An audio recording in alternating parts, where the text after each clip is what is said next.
Hello, Professor and fellow classmates. I am going to answer the two questions for our discussion thread.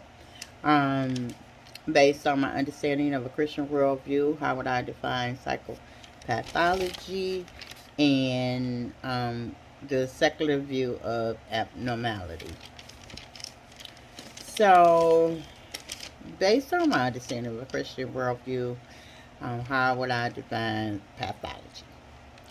To me, in my opinion, the Christian worldview of psychopathology, has somewhat been integrated to me, because a lot of the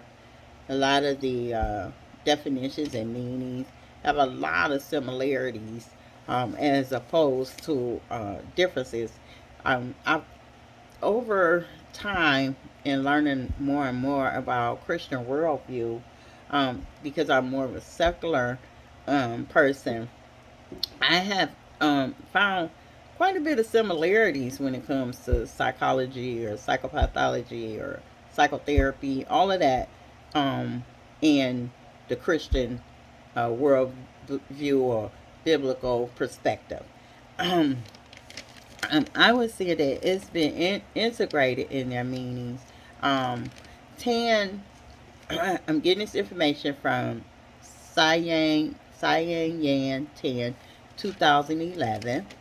He stated that the biblical view of human nature as sinful and fallen, Romans 3:23, is somewhat consistent with Freud's description of the human psyche.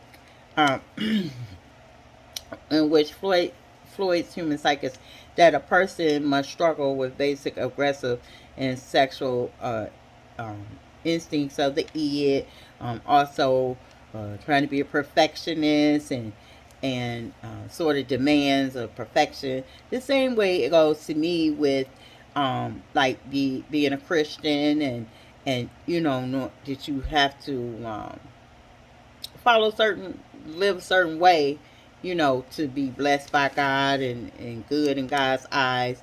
To me, those things are sort of some similarities.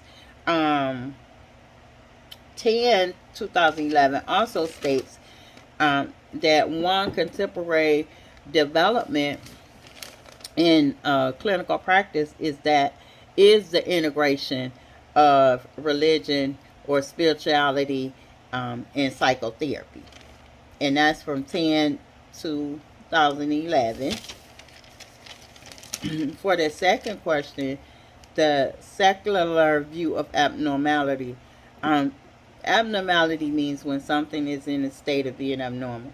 I'm secular, and so my view on abnormality is things out of the norm of society, such as all different types of diagnoses of mental health, a lot of concepts, elements, dynamics um, of mental health can be abnormalities when they aren't understood.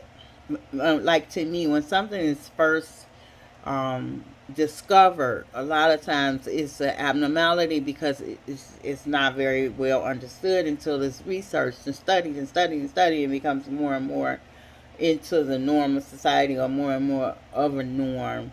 Um, is an example. Years and years ago, in the 1920s and 30s, mental health, because there was no understanding of it and no research on it and no anything, it was looked at as demonic and it wasn't understood, and people had to hide from it, and they came up with these really harsh uh, answers for it, and so then mental health was an abnormality. Thank you. So that is answering my two questions. Thank you so very much. Bye bye.